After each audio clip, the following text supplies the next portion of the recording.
Irjen, ini terkait Bang Rasman ya, kemarin sempat heboh nih. Dia kan kemarin sudah disiarkan oleh MA pencabutan basnya ya. Nah, pembukuan. Dan itu kemarin dia masih sempat mendampingi Fadel saat di Polres.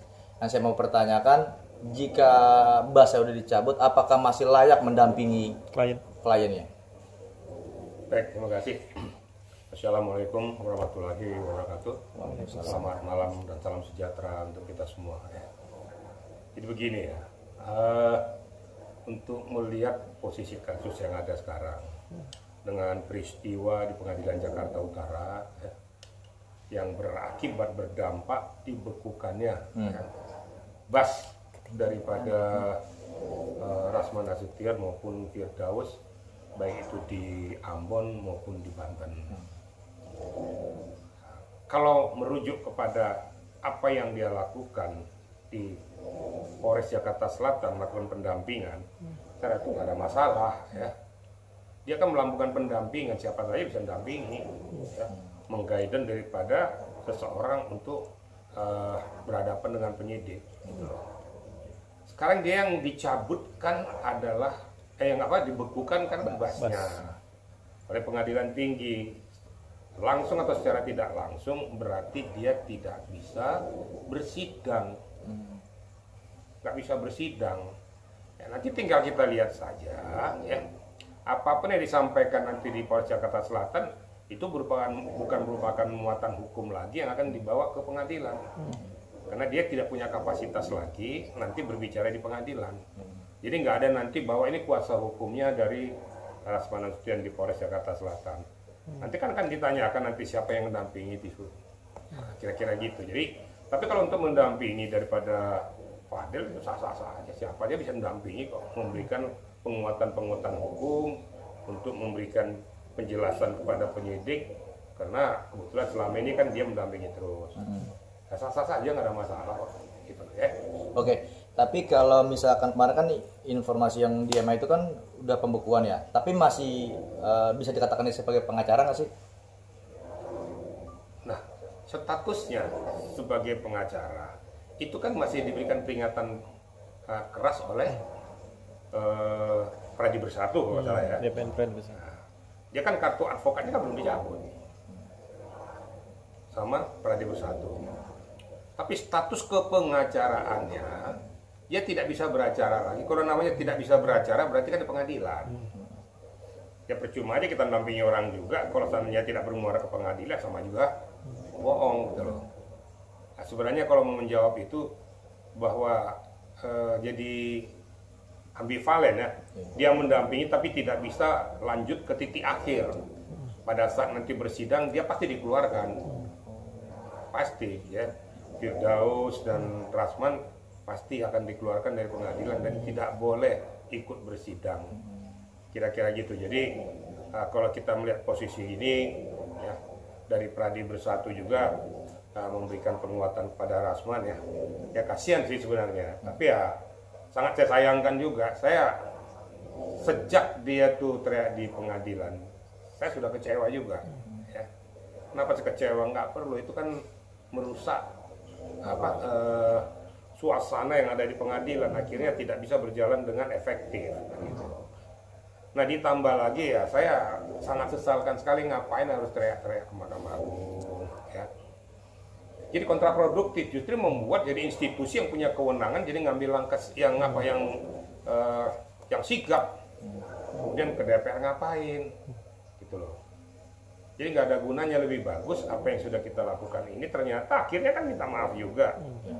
Ya kenapa nggak kemarin-kemarin dilakukan? Seperti Firdaus sudah teriak sana, teriak sini, teriak sana, teriak sini, akhirnya buntutnya minta maaf. Coba dari awal itu dilakukan, pada saat setelah terjadinya peristiwa di pengadilan itu dia keluar istilahnya permohonan maaf karena situasional, saya kayak gini-gini. Mungkin menurut hemat saya mungkin dari Mahkamah Agung belum tentu untuk mencabut, tapi karena terus teriak-teriak, terus membahana, terus mengakibatkan harga diri, harkat martabat daripada hakim di pengadilan itu jadi nggak ada.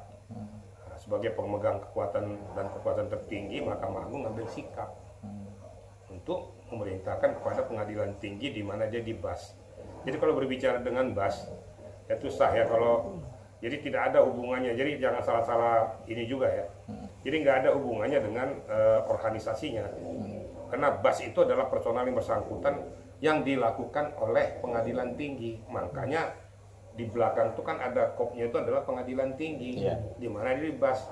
Kemudian ditandatangani oleh ketua pengadilan tinggi. Seketika ketua pengadilan tinggi mengatakan ini sementara saya bekukan, ya sah saja. Jangan kita berbicara di balik sumpah.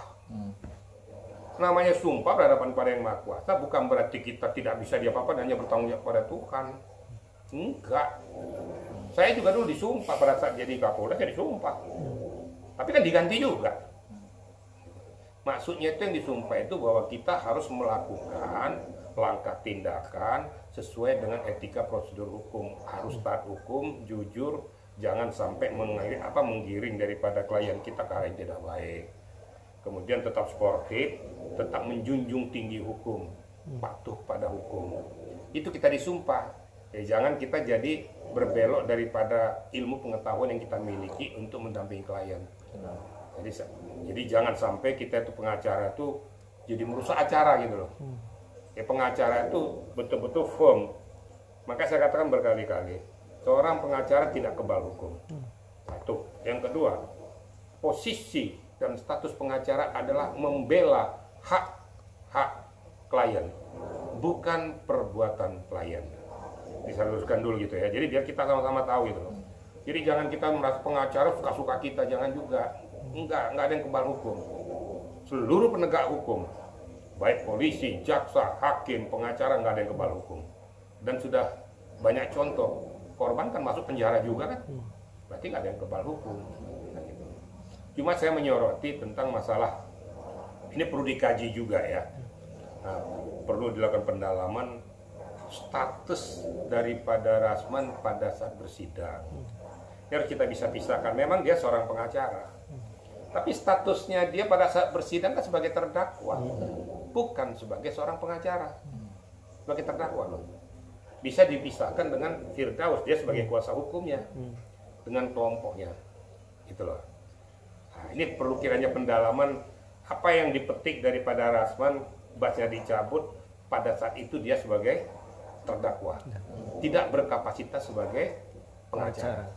Ini perlu pendalaman juga. Tapi itu kan semua itu kan hak kekuatan dan kekuasaan di pengadilan tinggi. Kalau saya lihat runtutannya itu karena saya lihat bahwa perjalanannya ya tidak elok juga ya. Yang menyatakan ya semualah para penegak hukum korupsi lah apa segala macam dalam suasana seperti itu. Kan seharusnya nggak boleh juga kita lontarkan. Memang pengacara sudah bagus semua. Memang pengacara sudah lurus-lurus semua. Ya tanyalah diri pengacara masing-masing lah. Apakah sudah firm melakukan tugas dan tanggung jawabmu sebagai pengacara? Ya. Mari sama-sama kita tanya. Dia kembalikan ke diri kita.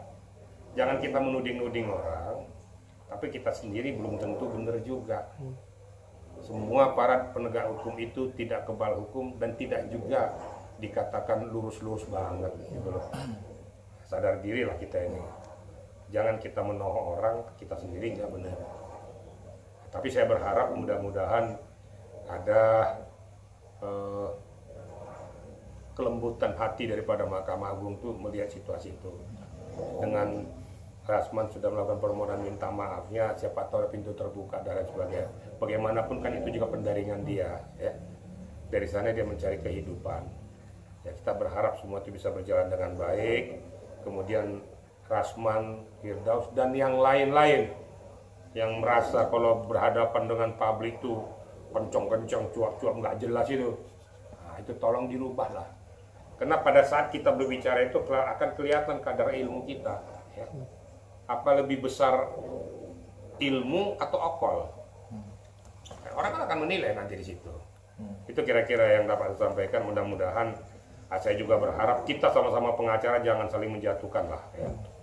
Oke, Bang. Ada komunikasi nggak dengan Bang Rasman? Komunikasi. Cerita tentang permasalahan. Terakhir apa? Saya tegur dia. Gimana, Bang? Karena saya kan jujur. Saya bilang saya walaupun tidak muncul, saya memberikan supporting kepada dia tentang masalah risalah hukum. Tapi pada saat kejadian itu saya tegur. kamu jangan seperti itu.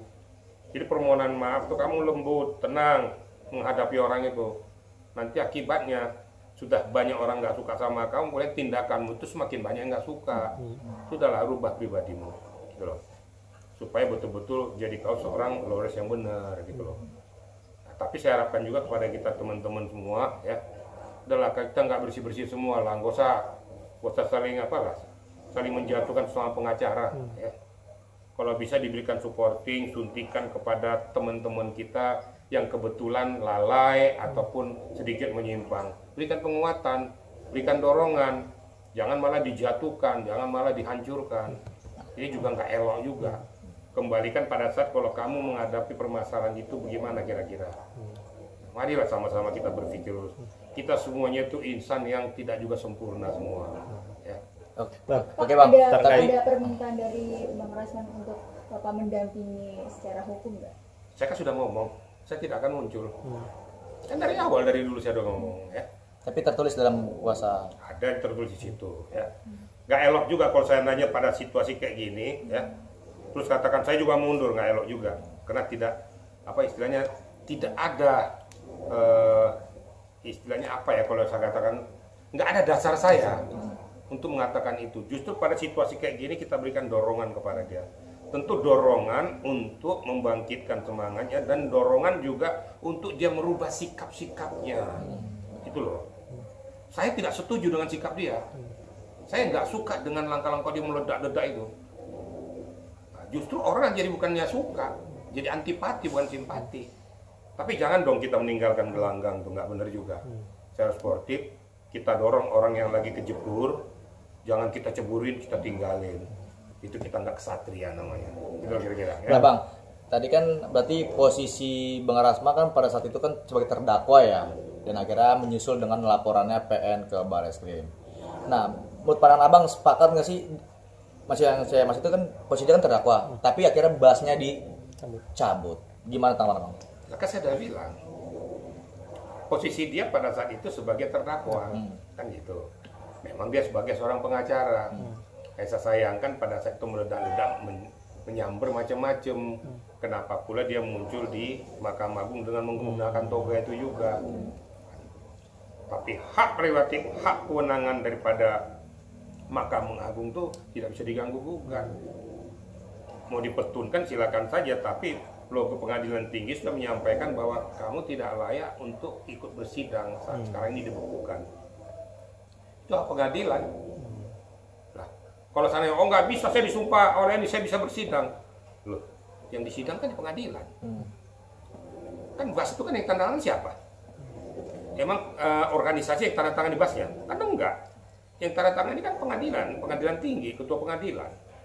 Tentu beberapa prasyarat yang harus kita penuhi supaya bisa kita jadi seorang pengacara sah, ya, berita acara sumpah tuh. Kalau tidak ada BAS kita nggak bisa bersidang. Pada saat kita masuk ke pengadilan ya langsung dicek ada BAS-nya nggak. Kalau nggak ada keluar. Oke, tapi Bang Rasman bisa menuntut nggak ke Pengadilan Tinggi Ambon itu? Maksudnya? Menuntut melaporkan balik gitu? Ya menurut hemat saya udah nggak usah lah, kita bukan jangan jadi memperuncing. Saya mengharapkan pada Dindagu juga nggak usah jadi overlap kita, ya. Sudahlah, itu langkah yang baik tadi, sudah permohonan maaf karena situasional, ya sudahlah. Jangan dilambari dengan langkah-langkah yang lain, gitu loh. Kalaupun ada laporan dari Pengadilan Jakarta Utara ke Barreskrim tentang pokok permasalahan itu sah-sah saja, itu kan hak pada pengadilan karena merasa rumahnya itu direcokin, gitu loh. Itu kan rumahnya pengadilan. Kita kan semuanya kan pengunjung. Makanya dikatakan hakim mempunyai hak prerogatif untuk mengusir siapapun yang berada di ruang sidang yang membuat sidang jadi gaduh, tidak kondusif, kemudian tidak terstruktur dan lain sebagainya. Dia punya hak untuk mengeluarkan itu. Nah, makanya itu rumah mereka. Kita hormati dong rumah orang. Jangan suka-suka kita juga. Ada etika bersidang, ada etika kita juga melakukan tanggapan-tanggapan ataupun sanggahan-sanggahan. Sebenarnya yang paling elok pada saat itu adalah berikan aja sanggahan dan tanggapan itu. Nggak usah dengan otot dan kokor. Berarti gitu. Ya. Oke, berarti secara langsung masih bisa aktif kembali nanti ya bisa aktif kembali itu? Ada batasnya nih. Ada batasnya sih kalau buat dibuka itu? Ya tergantung pengadilan tinggi. Saya kan nggak tahu limitasinya sampai berapa jauh ya. Itu mungkin ada pertimbangan-pertimbangan daripada pengadilan tinggi. Nah, tentunya saya juga berharap di sidang tanggal 20 ini saya minta situasi kondusif lah. Ya, istilahnya kalau seandainya uji pembuktian mau dilakukan, lakukan dengan cara elok, dengan kepala dingin. Jangan jadi kontraproduktif, membuat situasi sidang jadi nggak benar lagi. Sudahlah, perjuangkan lagi apa yang menjadi hak-hakmu di sidang pengadilan. Berikan tanggapan-tanggapan, berikan pembuktian-pembuktian apabila hakim mempertanyakan itu. Saya mohonkan kepada pengacara-pengacara yang mengawali dan ikut nanti, supaya nanti betul-betul dengan kepala dingin, jangan terpancing situasi. Ya. Saya lihat ada juga satu masuk Erwanto tuh. Nah, saya mohonkan kepada Dindakul Erwanto, jangan juga Memanas. istilahnya dalam situasi itu, ya tenanglah. Jangan peristiwa yang kemarin jangan ditambah peristiwa yang kedua, karena tidak ada lagi di situ nanti yang namanya Firdaus kan nggak ada lagi. Nah, semua masih ada di situ, ada Rihat, ada Yukukana, Yurmanan, ada Ibu Elida, Eti dan lain sebagainya, masuk Erwanto di situ. Silakan berjuang lah ya, Bang, berjuang. terkait pernyataan abang yang bilang sama advokat tidak usah lah ibaratnya saling menjatuhkan. Gimana? Ya terkait pernyataan abang yang tadi saya kutip, tapi Bang Hotman bilang harusnya si Rasman tidak layak jadi pengacara. Dia minta ke MA dan PN untuk mencabut bahasanya dia, dan bilang sudahlah balik saja ke kampung. Menurut abang sendiri gimana? Ya itu mungkin luapan emosi daripada yang bersangkutan, itu nggak perlu ditanggapi. Itu kan tidak dalam domain hukum. Bisa aja yang namanya Hotman ngomong kayak gitu, kamu kenapa perilakumu kayak gitu, udah pulang kampung aja. Saya juga pernah ngomong sama Agus kayak gitu. Kan pernah saya ngomong, udah kau pulang ke Aceh aja. Nggak ada domain itu, mungkin kena saking luapan kekesalan daripada Hotman dengan sikap-sikap si Rasman kayak gitu. Dan memang selama ini memang sudah tidak pernah akur. Jadi ada celah Rasman juga pernah ngomong tentang masalah Hotman juga. Jadi saya rasa ya nggak perlu dipersoalkan lah. Itu bukan merupakan jadi titik kunci di situ. Nanti kita lihat aja. Pokoknya tanggal 20 ini kita lihat situasionalnya, kita harapkan berjalan sidang sebagaimana biasanya. Bang, terakhir dari saya. Tapi abang setuju hakim berat sebelah, majelis hakim berat sebelah, karena di awal dari sidang pertama ketiga itu terbuka dan tiba-tiba Bang Hotman datang jadi tertutup. Menurut abang sendiri gimana? Kita jangan menilai orang. Ya. Saya nggak mau mengatakan itu hakim berat sebelah. Ya. Itu sudah keputusan, memang itu hak prerogatif daripada hakim. Kan dari awal saya sudah nyampaikan, untuk meminimais ini, tadinya saya berpikir alangkah eloknya kalau hakim memberitahukan dulu. Karena selama ini kan berapa kali sidang kan terbuka. Kenapa pada saat ajang pembuktian tertutup? Itu hak daripada